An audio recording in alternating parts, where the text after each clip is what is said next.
Vous respirez profondément. Bonjour Dominique Boulier, vous êtes sociologue, linguiste, spécialiste du numérique. Alors on l'a vu là sur ce sujet Midjourney, ChatGPT, d'autres robots conversationnels vont arriver encore sur le marché.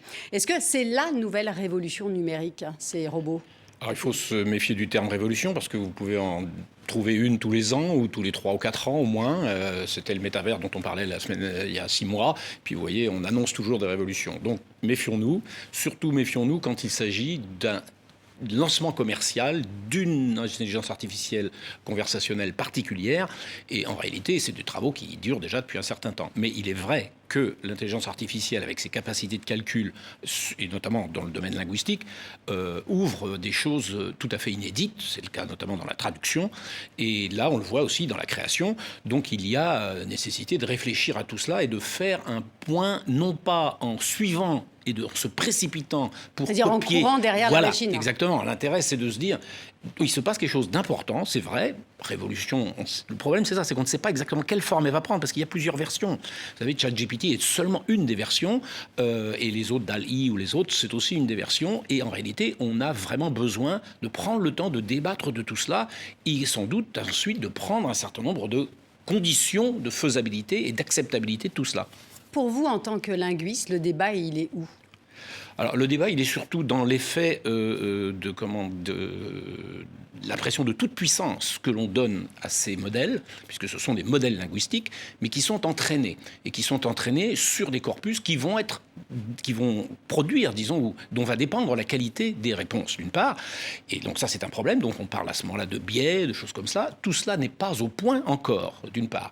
D'autre part, c'est le fait qu'on finit par croire que c'est un système qui non seulement produit du langage, produit du texte même, mais produit aussi de l'intelligence ou une réflexion et de la compréhension de ce qu'il dit, ce qui est totalement faux. Donc, si vous voulez, le problème n'est pas tant dans la technologie elle-même, mais dans ce que l'on laisse croire, y compris commercialement, parce qu'après tout, on délègue ça en se disant c'est absolument génial, surtout quand c'est gratuit. Mais en réalité, derrière, il y a de vrais enjeux pour savoir que notre façon de penser, notre façon de créer, n'est absolument aucun rapport avec les mécanismes qui sont mis en œuvre, qui sont uniquement des mécanismes statistiques de traitement de très grands corpus. C'est de l'amalgame, en fait, c'est ça que vous voulez dire ? C'est un amalgame de textes ? Oui, ça fonctionne statistiquement à partir du fait plus on agrège de documents et plus on est capable de prédire les séquences suivantes à partir du passé, de prévoir les séquences suivantes à partir d'un mot, et puis maintenant c'est d'une phrase et d'un ensemble. Les fenêtres maintenant sont de 3000 mots, donc on est capable de prédire des textes sur l'ensemble de ces séquences-là, mais c'est que de la prédiction, c'est-à-dire il n'y a strictement aucune compréhension. Du coup, on a quoi ? On a des effets de stéréotypes, de reproduction, y compris pour la BD là, qu'on vient de voir, par le manga qu'on vient de voir, il y a un risque d'avoir quelque chose qui va reproduire tout ce qui est déjà stocké.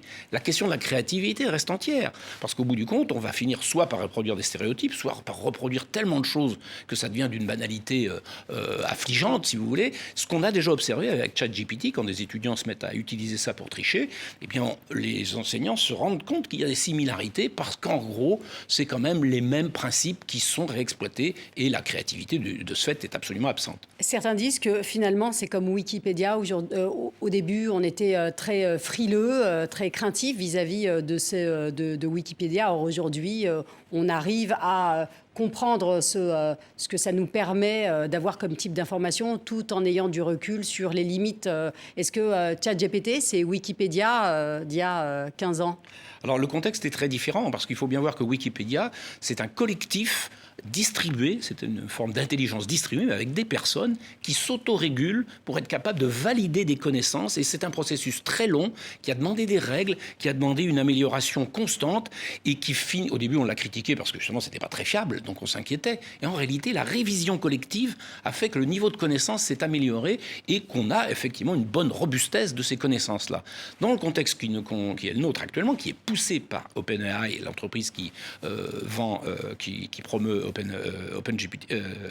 ChatGPT, eh bien, cette entreprise-là fait un coût commercial Ce n'est une entreprise privée, à vocation marchande et qui cherche à prendre une position dans une situation concurrentielle. D'autres groupes avaient déjà développé des outils assez similaires, comme Meta, comme Google, comme Microsoft. Et chose assez étrange, ils avaient évité de le mettre sur le marché parce qu'ils se rendaient compte des faiblesses de leur système. Donc on se dit, là, OpenAI passe à l'acte, si on pouvait employer un terme un peu psychanalytique, c'est-à-dire il y va, passe en force. Il passe en force et on verra bien. Et on verra bien les conséquences. Et c'est là où c'est grave, du point de vue de la stratégie d'innovation, c'est de la disruption, comme on dit, mais de manière un peu sauvage. Exactement. Alors, ChatGPT pose aussi d'autres problématiques, celle de l'œuvre originale et de la protection intellectuelle. Qui fait l'œuvre? Quelles sont les implications et les enjeux? On regarde cela avant de poursuivre ce débat. Dominique Boulier, les institutions sont bousculées par toutes ces technologies, par cette profusion. Est-ce que c'est une menace, au fond, pour nos sociétés ou pour le développement de nos intelligences? Alors c'est une menace sans doute sur notre sens du réel et sur notre capacité à admettre que nous sommes aussi des êtres de fiction, nous produisons des fictions en quantité, mais là nous atteignons un niveau où finalement nous nous retrouvons à ne plus savoir qui est qui dans cette affaire. Et le créateur du manga était dans cette situation-là. Lui-même se joue en avatar, vous voyez. Et donc on ne sait plus, on fait semblant d'être créateur, mais on n'est pas créateur. L'œuvre elle-même, on fait semblant d'être une création, mais c'est pas une création. Et c'est la même chose sur ChatGPT. Quand vous avez des étudiants qui vont tricher, puisque c'est quand même avéré, eh bien, à partir de ce moment-là, ils font semblant de répondre à l'exercice, mais en réalité, ChatGPT fait semblant aussi de comprendre ce qu'il dit. Donc vous voyez, on est dans une spirale de ce que j'appelle de fake, qui est assez... Et de virtuel, hein. Est-ce que c'est ça? Alors, le mot virtuel est un peu abusif dans ce point-là, parce que virtuel, c'est plutôt pour moi les possibilités. Hein. Donc, en l'occurrence, c'est quand même plutôt du fake, c'est-à-dire que c'est une fabrication pour tromper délibérément, mais pour tromper, pour faire plaisir quelquefois. Ça nous fait plaisir quand on nous raconte une histoire, donc c'est pas pour autant négatif. Mais dans certaines conditions, ça devient très dangereux. Ça devient très dangereux, y compris pour les individus qui se créent par exemple des personnalités fake sur Instagram, comme on l'a vu, et on prend l'habitude de vivre dans un monde comme celui-là. Et jusqu'où doit-on aller dans ce domaine-là? Je pense qu'il est temps de se poser la question et de donner des conditions d'acceptabilité à la distribution si rapide de ce genre de choses. Après, il y a la question du travail, du fait que c'est un processus industriel, on l'a bien vu pour le manga, c'est effectivement, ça réduit le temps de travail. Donc là, jusqu'où on peut aller dans ce sens-là? Et de la même façon, c'est la question du droit, comme les propriétés qui sont reconnues dans ce domaine. Il y a un risque politique aussi, un risque pour la démocratie, par exemple? Bien, le problème, on l'a déjà vu avec la question des deepfakes, justement, c'est-à-dire ces intelligences artificielles qui sont capables de reprendre à partir du stock de données des photos, des images animées d'un homme politique, par exemple, et de coller des textes comme il faut. On appelle ça des deepfakes. On voit clairement qu'on perd le sens de la vérification, de la capacité à sourcer les choses, ce que ChatGPT ne fait jamais. Donc d'où ça vient? C'est le travail scientifique de base, si vous voulez vérifier d'où les connaissances ont été construites. Tout cela, c'est quelque chose qui disparaît sous le prétexte de l'immédiateté et du résultat. Est-ce qu'il y a aussi une paresse? Alors, il y a un côté de ce fait-là, on veut des résultats tout de suite, on veut une réponse. Mais n'oublions pas que Google, par exemple, s'est transformé en moteur de réponse. C'est-à-dire que petit à petit, il vous donne... Avant, il était une incitation à la recherche, mais il vous donne la réponse en bas. Et finalement, on oublie d'aller chercher. Vous voyez, tout ce système-là encourage, à cause de cette pression pour la vitesse, un système où on se contente d'approximations, mais des approximations à un certain point qui deviennent de vraies fictions. Merci beaucoup Dominique Boulier d'avoir été notre invité. Je rappelle que vous êtes l'auteur de nombreux ouvrages, dont le dernier en date, Propagation, un nouveau paradigme pour les sciences sociales. C'est aux éditions Armand Collin. Je voudrais également citer Comment sortir de l'emprise des réseaux sociaux. Merci d'avoir été notre invité. Merci pour votre invitation.